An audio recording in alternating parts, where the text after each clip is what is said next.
I don't know how. But maybe it was. All right. It was just kind of the difference in perspective.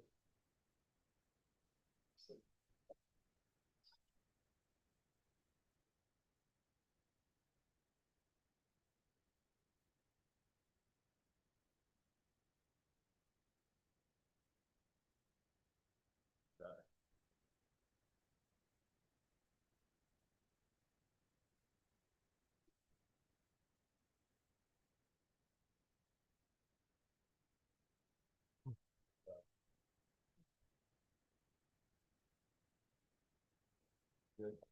Good lesson here for all of us.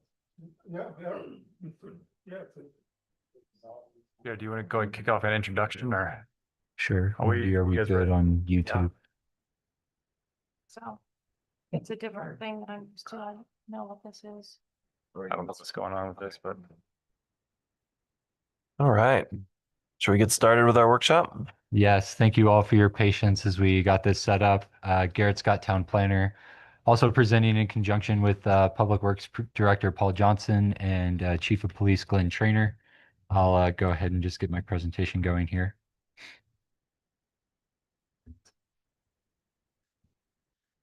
So this presentation is meant to focus on a few different quality of life items, primarily with a focus on transportation and safety related topics. So today's agenda is mainly going to focus on these things: quiet zone, railroad crossing, lowering speed limits, engine brake ordinance, and then enforcement of excessive speed and excessive noise. So starting off with quiet zone, railroad crossing. Just have a summary here. Back in October, Paul Johnson presented to the board about this, so I will just kick it over to him for an update on this.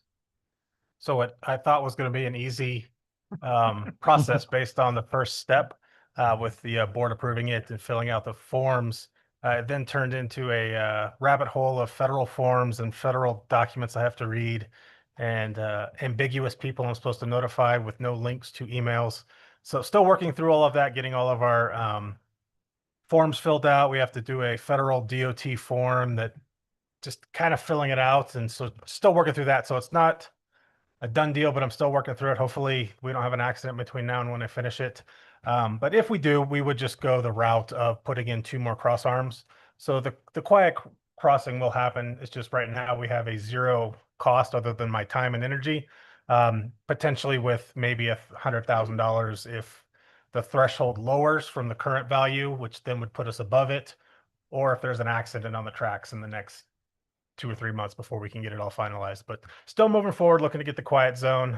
It looks like, according to their records, that it would quiet 7 trains a day. So 4 during the day and 3 at night.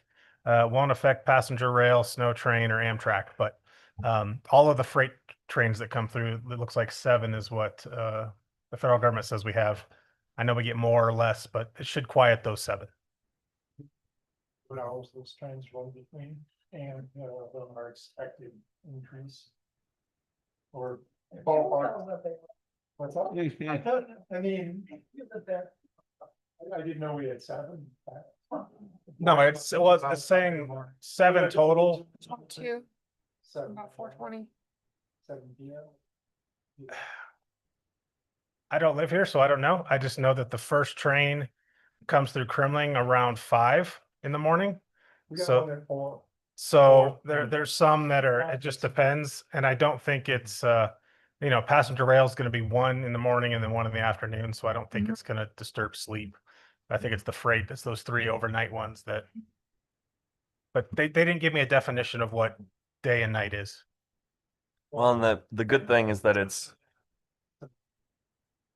Maybe we have Well, can we change the name of this instead of quiet zone to semi-quiet zone? Because I think people are going to expect that there's going to be no horns Well, when there are The actual act- horns. that's a Like it's real. the called real a- term. the actual I think there's a form we're misconception. filling out is a quiet zone designation. Okay, I think there's just a misconception among the public that maybe we just need to communicate. Okay. I think the important thing to communicate is that it's the passenger will still honk, will still sound their horn, but but those are during the day. Mhm. So overnight, we won't have horns anymore. Good point. Thanks.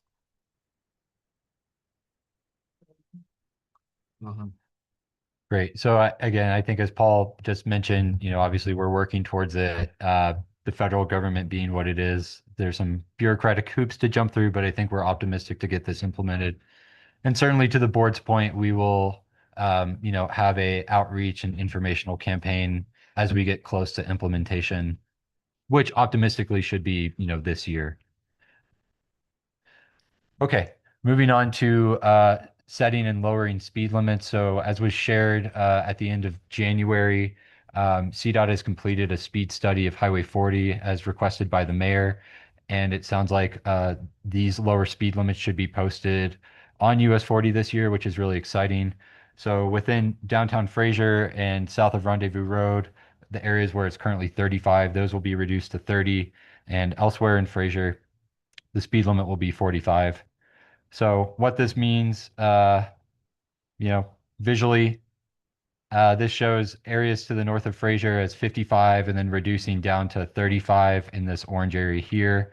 And then there's that increase in speed up to 45, up to 55, kind of through the Grand Park Flats area next to the sanitation district ponds. Then back down to 45 around Rendezvous Road, and then decreasing down to 35 once crossing into the town of Winter Park town boundary.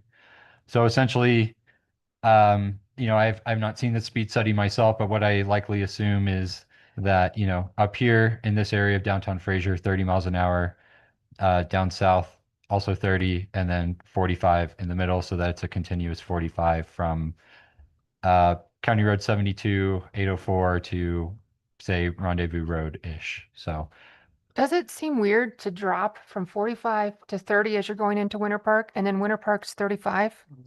Like you go, Winter Park is going to be 30 as well. oh, okay, great. Yeah. So yeah, it'll just be 30 up to 45 and back down to As long 30. as it's consistent. Yeah, Where's the 55? it's gonna go.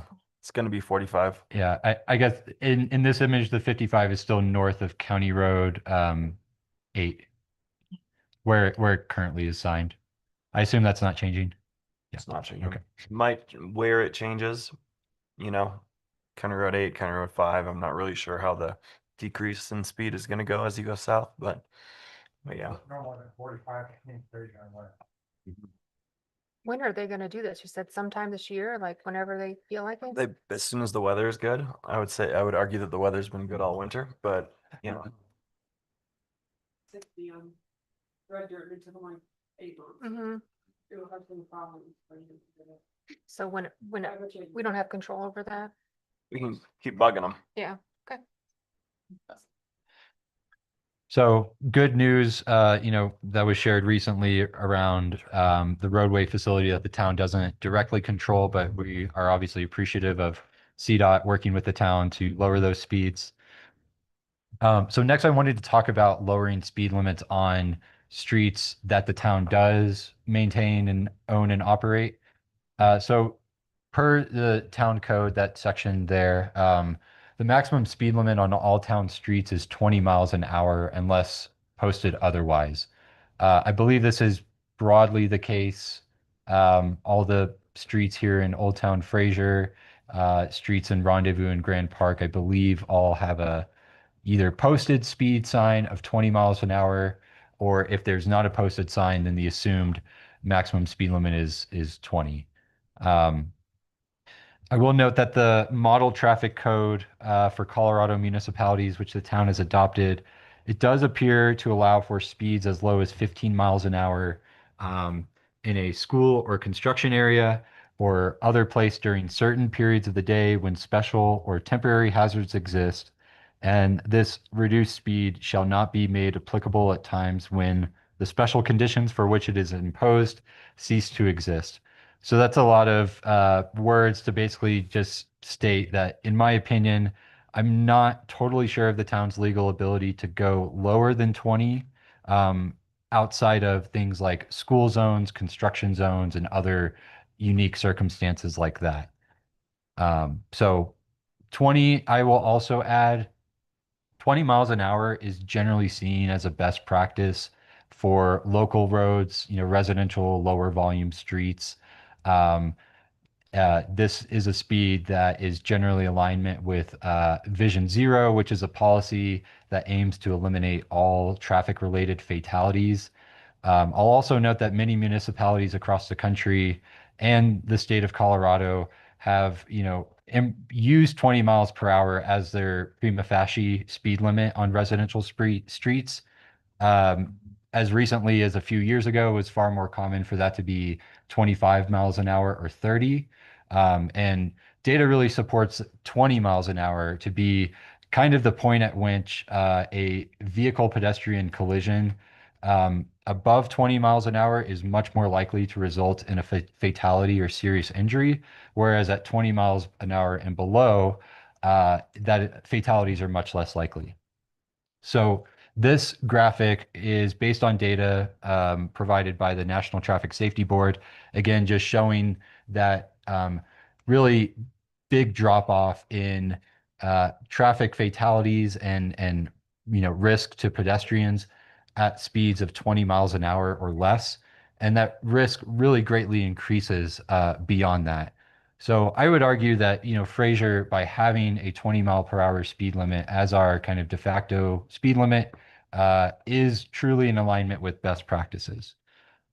This graph also shows, this is data from the Federal Highway Administration that kind of just shows the same thing, but on the left side here in the green, it just shows speeds from 10 to 20 miles an hour.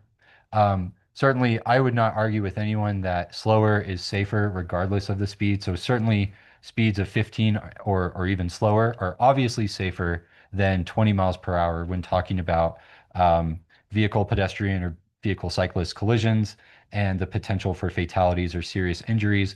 But I would argue that the data shows that beyond 20 miles an hour, when you go lower than that, there is a degree of diminishing returns. Again, I wouldn't want to be hit by a car at any speed, 15, 20, 10, regardless, but 20 miles per an hour is, again, viewed as a best practice nationally. And I would say that Fraser is right aligned with those best practices with what we're doing currently. I think part of this discussion is if there is an appetite to go lower to 15, again, I'm currently unsure of our legal ability based on this language in the model traffic code to go down to 15 as a set rule. But if there's an appetite from the board to investigate that further, staff certainly can. And if there's also a feeling of, well, we have streets that are posted for 20 miles an hour, but we don't feel like that, folks are abiding by that. People are generally driving faster. Then I think that also opens up a bigger conversation around street design, which I'll speak to a bit, as well as enforcement, which we'll also speak to later. So at this point, I'll just maybe open it up for comments from the board on this topic. Yeah, I would add, so Old Victory is 20, but nobody goes 20, and that stretch, and Brian knows this by your house, they're going 40 and 50 miles an hour. There are a couple speed bumps up near kind of where the dirt road starts, Mhm. and then one right at Meadow Trail, but they're not very big bumps, and that's a real problem. I don't know if we can add more speed bumps through there, but people go really fast through there. Especially, when they're trying to avoid the traffic on 40, Mhm. on weekends and stuff. It's bad. Someone's going to get hurt. And then that whole thing that, brought up last year around that bus stop, where Right. people are standing out in the middle of the road, it's on a curve, it's icy, someone is going to get hurt or more. I mean, it's a bad situation, and we haven't done anything about it. So I don't know what your thoughts are, Brian. You're really close to it. Yeah, I'm with you. Yeah, I agree. That bus stop, Paul, can you provide an update on that? We were all set to do the bus stop transition. It's really just going to move to the corner, but we're going to create a space for everybody to stand off-site. Grant Park had offered the pipe, and then we don't have pipe, and then it kind of fell through the cracks. And then 2 days after they found the pipe, we started getting that first round of snow. And so it just hasn't worked for us to dig all that out at this time. But it is going to happen. To think that just the timing of when the pipe was found and when our streets crew could get to it didn't line up well with the ground freezing. Well, and especially this year when the Emerald line changed to hourly, especially on the weekends, there's a ton of people standing out there and there's not any place for them to stand other than in the road. So I think something needs to be done on Old Victory. Can we put more speed bumps in or any way to slow them down? Chief, I don't know. I don't see any, enforcement really going on, but I feel like the plows don't like speed bumps, right? Does that inhibit their? I mean, so the big speed bumps that are out there are the ones that the plows don't tear up. The speed bumps you typically see in a parking lot don't work for a road that's plowed. But they could potentially, if the board would like to see that, there's the potential of adding more. But I did notice somebody yesterday when I was looking at a drainage concern, I think hit it at like 35 and didn't even affect them. no, especially in the truck or something, So they don't even notice it.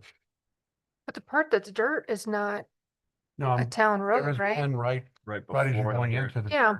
And then there's one at Meadow Trail where the bus stops, but they're not much of a speed bump. But then that stretch from Meadow Trail past the other Meadow Trail entrance and Mhm. down towards the condos is kind of wide open. Mhm, People go really fast through there. mhm. Sometimes kids are sliding down. Right. Kind of one of those things that the grass is always green around the other side. I mean, we had the speed bumps or trenches Mhm. in the street. We've taken a lot of them out, the downtown area, Woodley area and Park Avenue, Eisenhower. Because once they're in, then the other side of them, the other side of the phone appears. What about just one of those signs that tells you how fast you're going? I feel like since we implemented those and Winter Park did, people at least acknowledge Right. the speed limit. It's attention. Yeah, or the ones that are like a happy face. Do you remember those? Or a frowny face? Speed cameras. Yes. I don't know. I'm sure. So yes, Old Victory Road is a great example to bring up of. It's frankly one that I wasn't really, thinking of when I thought about this presentation, but I can certainly see how the design of Old Victory Road could facilitate faster vehicular speeds than certainly are desired. In terms of roadway design, things like traffic calming, speed bumps are kind of the original idea behind this, but other things just like narrower lanes, more urban design, landscaping along roads, and other traffic calming measures can help change driver behavior. So this was just a quick example of maybe a more urban context right here on Eisenhower, just to the west side of Highway 40.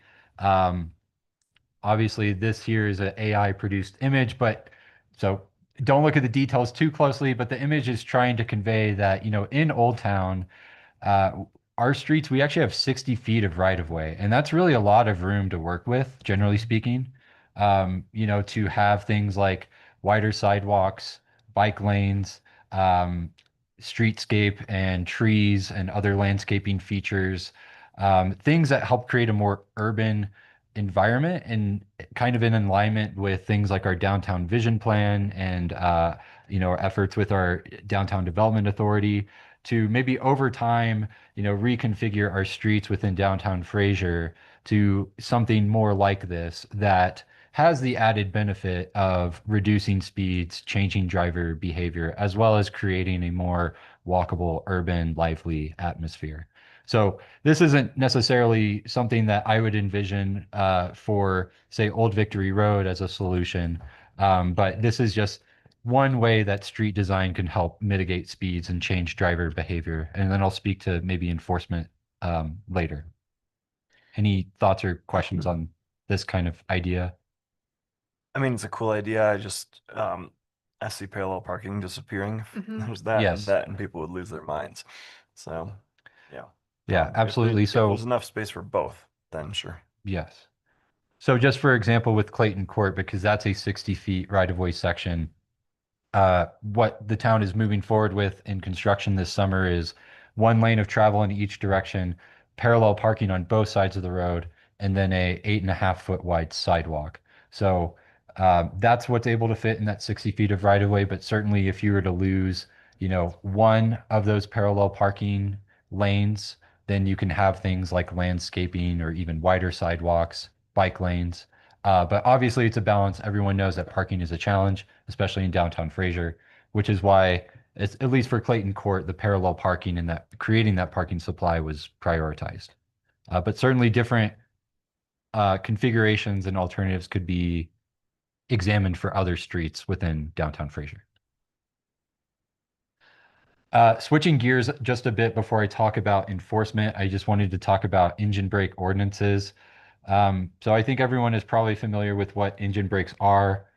There are a handful of municipalities in Colorado and specifically, mountain communities that have adopted ordinances that ban the use of engine brakes to reduce, noise nuisances essentially.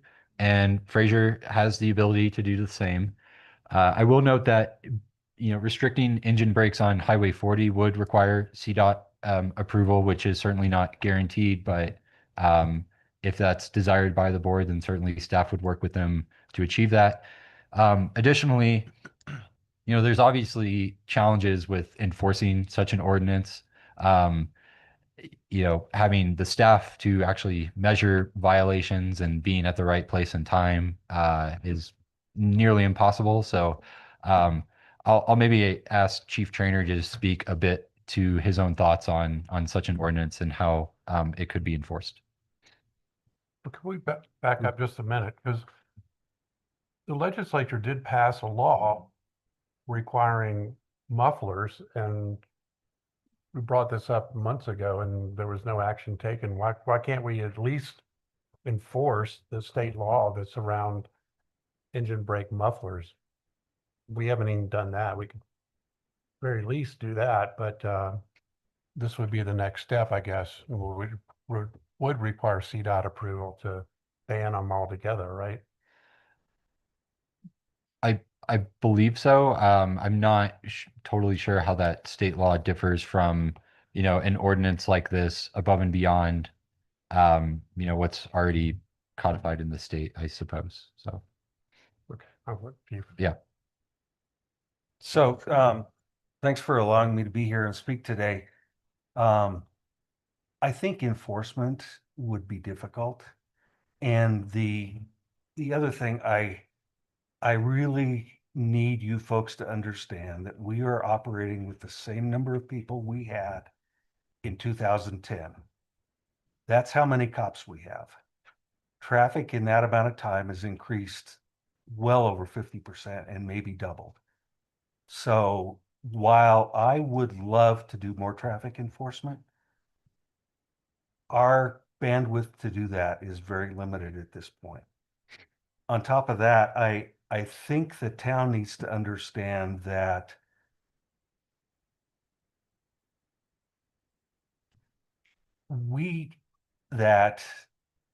what we do in governance, good governance is about relationships with our community, and it's not about rules and strictly enforcing those rules. Now, one thing Garrett, he may not even be aware of this because I doubt he spends a lot of time in the model traffic code, but under the model traffic code, which is adopted by the state of Colorado, which the town of Fraser has adopted, in order to set speed limits, you have to do an engineering and a speed study in order to set those speed limits. I'm certainly aware of the town code setting it at 20 miles an hour, but I guarantee there is absolutely nothing in the town's books that showed that an engineering study was ever done to lower the speed limits from the prima facie speed limit of 25 miles an hour to 20 miles an hour. And, truthfully, we could stand out here on Eisenhower and write tickets all day long to soccer moms dropping their kids off at school and back. But that is not what we are about. Now, moving to Old Victory Road, I doubt that speed limit there was set after a traffic and engineering study. I think that, I see people speeding at a speed faster than I think they should go on that. But the truth is, people are going to travel at the speed that they feel they're safe to travel at, regardless of what the speed limit is. And that has been studied over and over again by NHTSA and several other organizations as well. So I think just by arbitrarily lowering a speed limit from one speed limit to another one is not going to make people slow down. Now, the other option of that is heavy enforcement. And honestly, I would love to have two cops out there every day, all day, doing nothing but speed and traffic enforcement. But, that's not where we're at right now.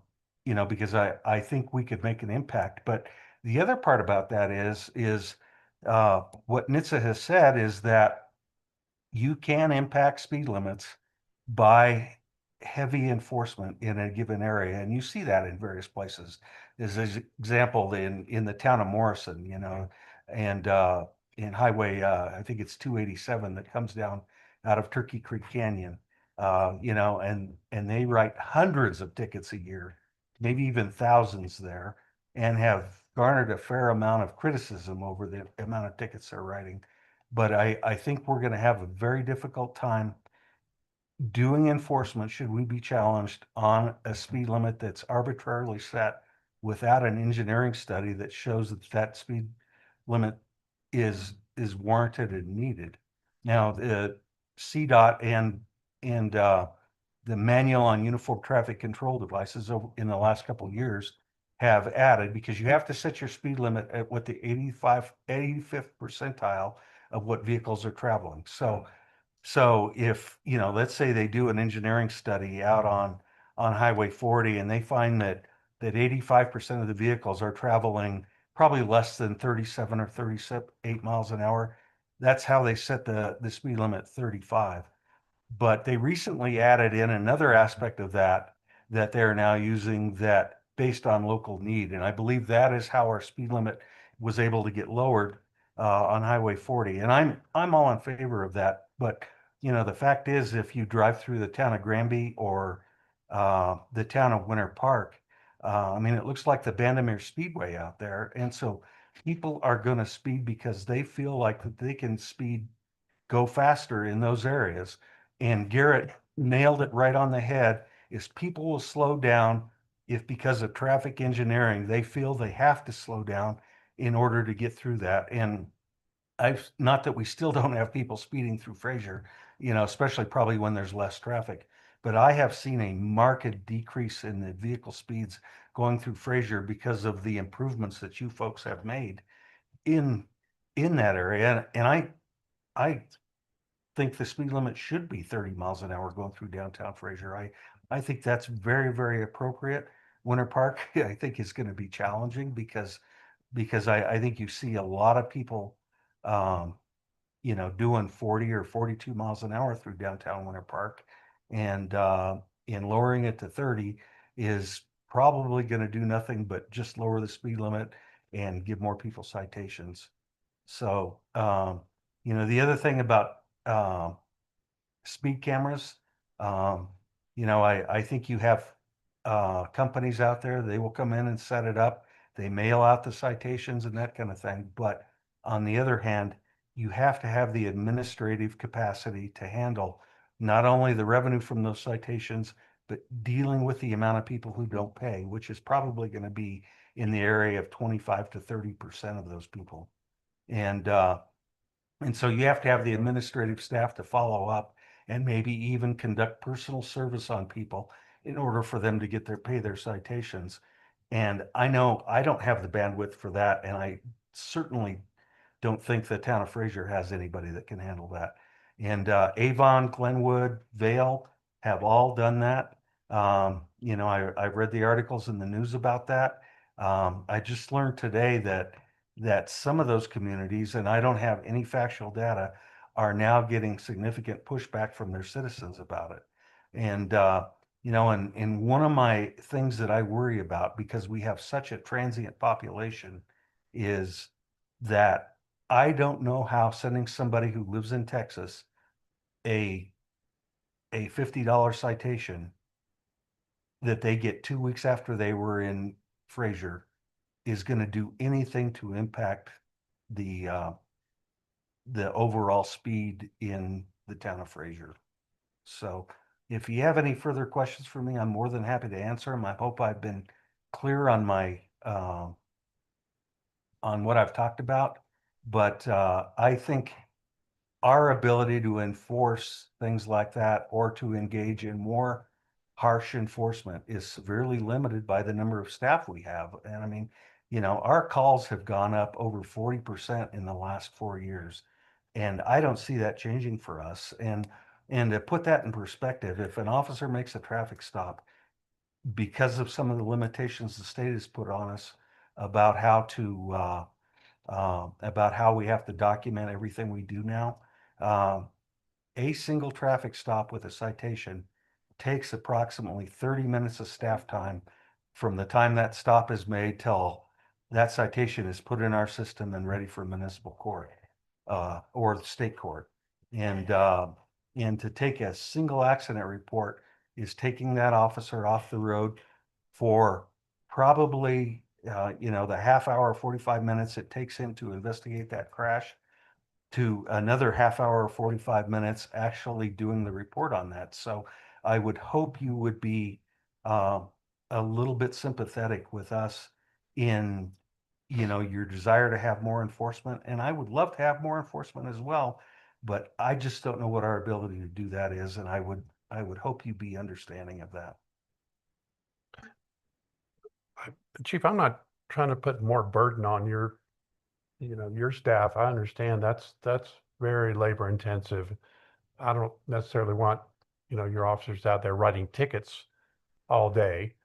But is there some way we can create sort of a Hawthorne effect where people they think or they know that, you know, they're being watched or they're being monitored and they'll slow down voluntarily, that you don't actually have to, you know, pull them over and write a ticket. Is there some other way to get to that and get people to slow down without you guys actually having to get involved in pulling people over and writing tickets and wasting your staff's time? Well, I think number one, road design, as we talked about, but you know, we've had a similar incident with speeding on Vasquez Road in Winter Park, up, you know, way past the town hall and the railroad tracks. And our Public Works Department did install two speed devices like you guys have here. It has made a difference. I don't know if it's quantifiable because we have so few injury crashes in our two towns anyways, which we should be very grateful for. But I think it has made a difference, and it has certainly quieted the amount of people who are complaining about speeding vehicles. Yeah, you mentioned the signs that tell you how fast you're going, right? And they flash, and if you're going over the speed limit. I don't, in Old Victory, if it was 25, I don't see that being a problem. But if it's 25, people are going to go 35. If it's 35, people are going to go 45, right? But if there's some way to let them know that they're exceeding the speed limit and maybe they'll slow down, or, you know, if there's something else we can do to alert them so they will slow down voluntarily and not have to get pulled over and get a ticket. What's that? Can you speak? And I almost think that Laura PD is worse. Because I think it's moving error and there's so many kids on that street too. Yeah. Well, and I think that's a really good point, Katie, because, you know, we have gotten a lot of complaints on Lower PD. You know, Cheryl Key, she's been in here before complaining about it, and we'll go up and we'll spend a significant amount of time, and I'm talking about hours up there, get very few speeding violations, and then she'll call me a day later and was like, "You guys weren't here today," and they were going fast again, and so I think you know, if I don't know, maybe you put mock patrol cars out there, but on the other hand, I think that's a very significant point because, you know, if you're out running radar in an area, people are going to see the cop car, they're going to slow down, most of them, although we do write a significant amount of tickets. And when you're not there, they're back to green flag racing. I feel like so obviously I initiated the speed study. I wanted the slower speed limits. I think there's probably 15% of all drivers that are just going to speed. And there's nothing you can do about that except for give them tickets. I would I agree. think the majority of people though don't realize how fast they're going and they will slow down when they find out. And, if the speed limit's 30, they might go 35 now, but at least they're not going 40. At least they're not going to hopefully kill somebody if they step into traffic. So, Well, it's but not going to 30 doesn't solve all the problems, but hopefully it makes the majority of the people traveling through our town aware that, okay, I should go slower. So those speed signs, is that something that the town would be responsible for if it was on Highway 40? Would that be a CDOT thing? You know, that you're going, I don't know who Right. paid for them in Winter Park. The town did. Yeah. Okay. But I think anything put on the highway, and Paul can certainly correct me, is that I think you would have to undergo CDOT approval. to right? put it Oh, up. yeah, absolutely. There is one coming in from Tabernash, right? And the other way too from Winter Park Just- into just- downtown. Yeah, just past Safeway, heading northbound. Yeah. So certainly the town could look to implement similar signage on those problem areas that were discussed, Old Victory Road, Lower Wapiti. Certainly Wapiti also has challenges with curves and sight distances and things like that. I think this is a great discussion. Just in the interest of time, I want to continue on in the presentation and also circle back to Trustee Gregory, your question about the state law around mufflers that was passed last year. So prior to that law being passed, all commercial vehicles that were equipped with an engine brake had to have a muffler. But with this new law, which actually takes effect in July of 2027, all commercial vehicles, regardless of whether they're equipped with an engine brake or not, are required to have a muffler. And that muffler must be located on the vehicle in a place where it can be visually inspected and ensure that it's functioning properly. So again, I feel like this state law, to Chief Trainer's point, it's helpful, but the enforcement is the challenging side of it, right? How many officers have the time and capacity to monitor those commercial vehicles and whether they're equipped with mufflers or not? But ideally, those commercial vehicle drivers and operators will, comply with the state law and put mufflers on their vehicles, and that should help abate some of the noise issues with heavy trucks. Well, and I think to add on to what Garrett is saying, I think when that law becomes in effect, all these trucks have to stop at port of entry stations along the road, and of course you see our own motor vehicle carrier folks out here occasionally, and I think that's going to be a big deal across the state, and hopefully we'll get some voluntary compliance with people doing that. Well, I mean, I think lowering the speed limit's going to help. 'Cause, That's what I was gonna they're say. coming from that one little stretch, 55 to 35.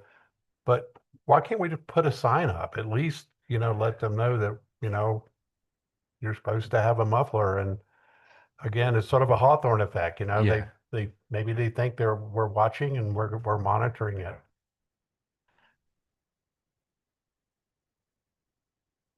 I think some drivers just love to jake brake. Yeah, they just use that tool in their toolkit every time they can. Kind of like Harley drivers. Well, it saves their brakes. Well, yeah, the these guys are coming off the pass, their brakes might be hot. I think, in the past, it's been discussed, it's just a simple park concern problem. with the jake braking. I would hope that with the Grand Park Flats being 45 instead of 55 now, that they're, maybe they're jake braking into Winter Park, but then they're hitting 30 miles an hour and they're barely speeding up to 45 before they go back down again. So hopefully they're not, jake braking at all. Yeah. We'll see. Is there a digital speed flasher at that, where it goes to 40 or to currently where it goes to 55?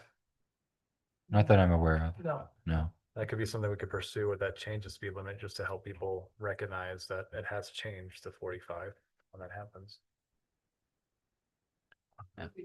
Yeah, Mhm. see what the cost is. I just feel like we're gonna be temporary for a while. And we still have to get CDOT approval for those locations, but Well, I think another place where that might be helpful is there by the Headwaters Center. Because once again, you see a lot of people doing very well through the town. And then as soon as they hit that stoplight at Telemark, it is like they're ready to go. And I wholeheartedly endorse the 45-mile-an-hour speed limit because, I mean, even Jeff Durbin and I spoke about that many years ago, about how ridiculous it was to have a 55-mile-an-hour speed limit for a half a mile. Right. Yeah. Yep.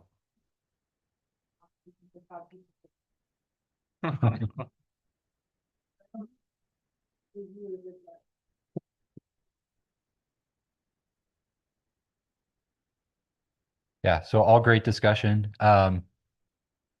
Going back to the point of, enforcement and staff time and staff capability, I wanted to provide some information on automated vehicle identification systems, or AVIS. These are, broadly speaking, technologies that are used to automatically enforce speeding violations and other traffic violations. So in Colorado, they've been allowed and regulated by state law since at least 2018. However, recently in 2023, there were some revisions to these regulations that essentially just allowed for broader implementation by municipalities. Um, these systems are most commonly used for speeding and red light violations at signalized intersections. But there also appear to be some emerging technology providers that use these systems for noise violations. Typically, these systems are provided and operated by third-party entities, not, say, police department or town staff, municipal staff themselves. And I did meet with a couple providers to just gather some information and better understand what they provide. So speaking to speed enforcement specifically, I wanted to, Chief Trainer mentioned the towns of Vale, Avon, and Glenwood Springs, but I just wanted to talk about them a bit. They actually implemented this in late 2025. They worked with this company, really two companies that work together, Traffic Logics slash DACRA, to implement this system. The general process that they had to follow was conducting a study similar to the speed study that I assume CDOT did for Highway 40 to, capture the prevailing speeds that folks are traveling and determine whether there is in fact, a speeding issue. The town would need to enact an enabling ordinance allowing the town to operate these types of automated enforcement systems and establish, other procedures, fines, and notice timelines and things like that. Once the town passes an ordinance, these cameras could be installed and they would start collecting data. Again, if they're installed along Highway 40, we would need permission and coordination with CDOT. Once the cameras are operational, there's then a minimum 30-day period in which it captures speeding violations, but only issues warnings. And then after that 30-day, warning period, actual enforcement can begin. So that's the general process that these three towns followed. If Fraser was interested in something like this, we would look to follow that same process. In terms of timeline, these towns passed their enabling ordinances last summer and then started enforcement just last November. So again, approximately, 6 to 9 months from initiation to actual operation of these types of systems.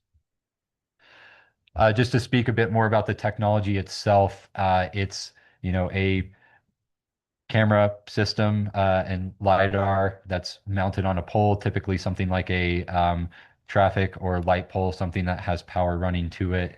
It operates off of, cellular data for communication, so Wi-Fi or, cable communication isn't needed.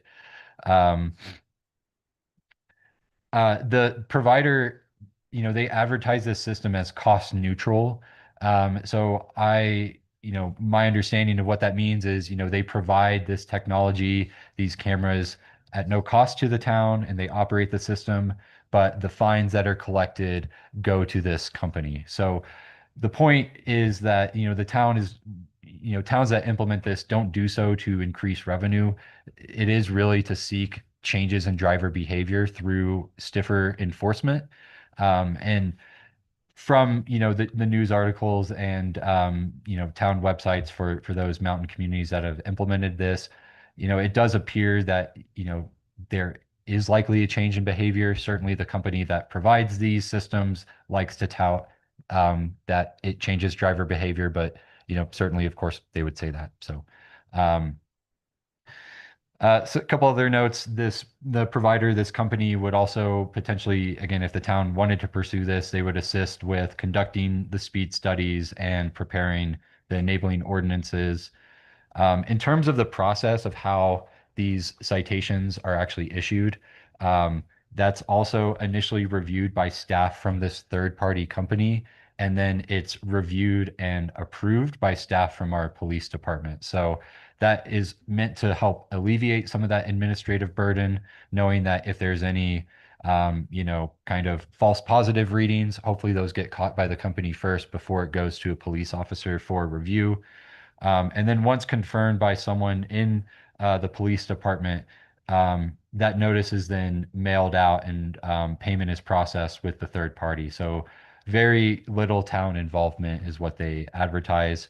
And another thing that they like to say is that any data is proprietary to the town and our police department, and neither this third party provider nor the town can share this data with anyone. So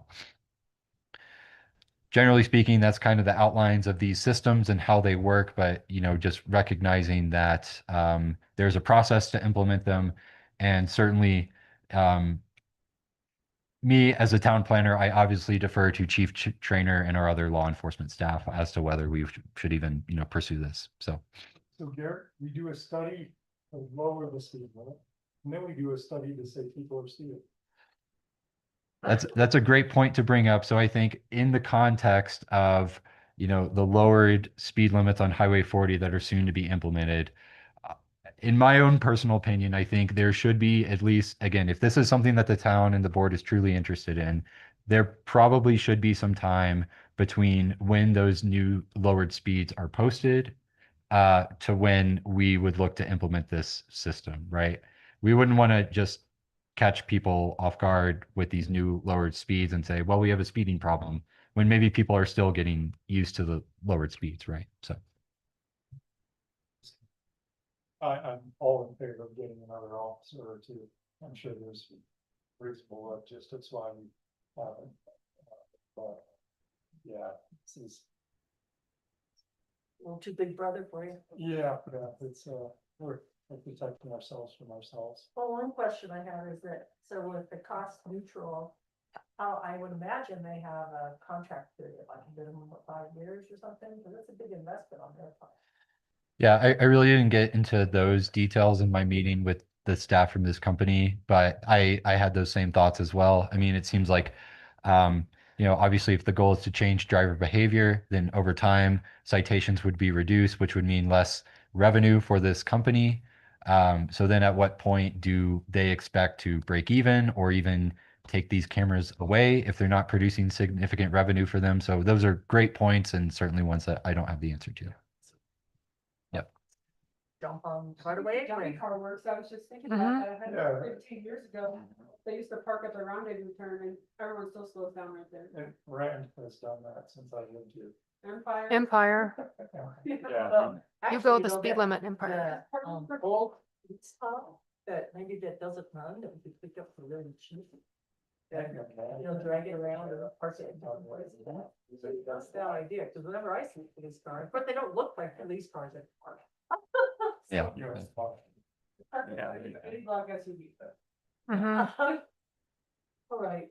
I mean, we're Yeah. not trying to generate revenue. We're just trying to get people to slow down. Right. And we're Right. not- And hiring another police officer doesn't make any sense because that's going to cost, I don't know, $100,000 or whatever. They can't hire another, I mean, they're still understaffed. Right. Okay. Yeah. We can't even hire one, but that's additional cost and expense for the town. But, we just want people to slow down and adhere to the speed limit. Mhm.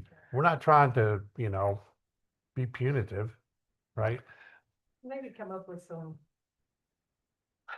fun signs at the counties. Slow your ass down with a picture of the dome. How about undoing? Pretty sure those are Guess they're- non-conforming signs. They just Like laugh someone and made keep them. going, you know?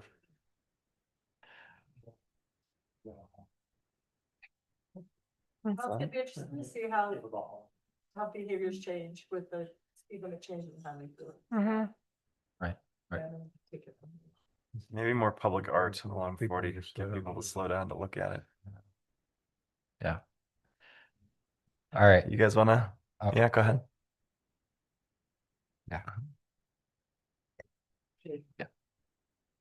Andy Miller, Fraser. I appreciate this discussion. I just hope there's a little more urgency to it. I mean, people are going fast and they seem to be going faster all the time. And, you know, we've had a lot of discussions at the planning commission at the trustee level of increasing density for more affordable housing, for more walkability in this community. But as we increase density, we're increasing bad behavior. There are more people in town that are just not paying attention. And we're gonna lose a kid.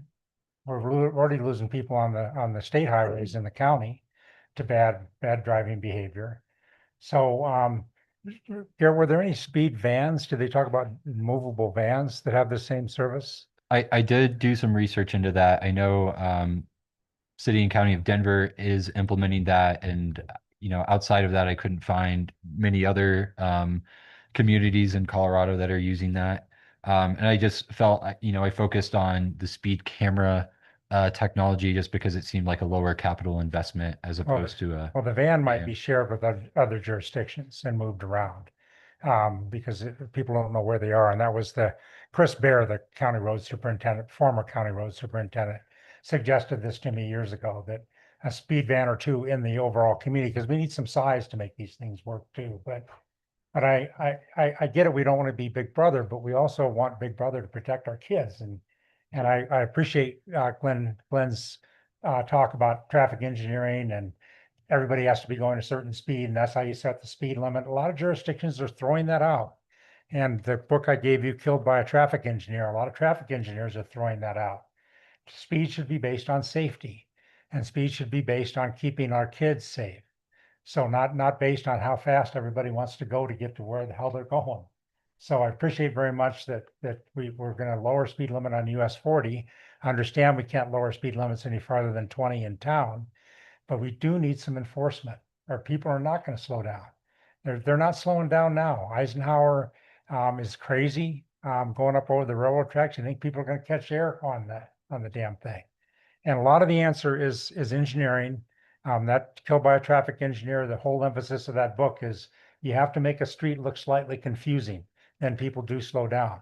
And speed bumps are pretty good, but there's better ways to do it that are more friendly to snowplows and more friendly to people driving too. So I just urge us not to drop this, because our increased density, our increased everything we're doing to help make this town more walkable, more affordable, is leading to safety issues that we're going to lose somebody.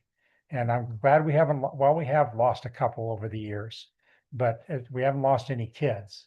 But that's going to be what happens next. I was out by the Fraser River Beer Company this summer, and Aaron Samuelson was there with Atlas. And Atlas just went between two parked cars on his bicycle and right out into Eisenhower. And thank God nobody was coming by at that exact moment, because that would have been, we see it all the time. We share our streets. We don't have sidewalks. We finally have a sidewalk along Eisenhower, but that sidewalk is basically part of the street. There's no separation between the street and the sidewalk. So some signage in town that illustrated that, and I sent several examples of that to Michael.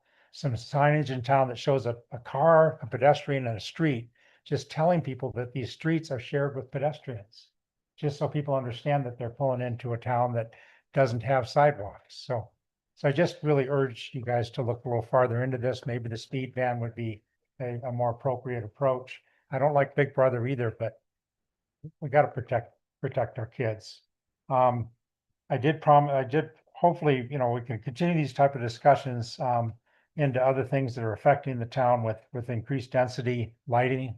You guys have worked hard on looking at our lighting ordinances. We consistently have complaints about the lighting at the tubing hills, and that's outside the town. But is there a possibility that the town can have some jurisdictional governance over effects like lights that come into the town?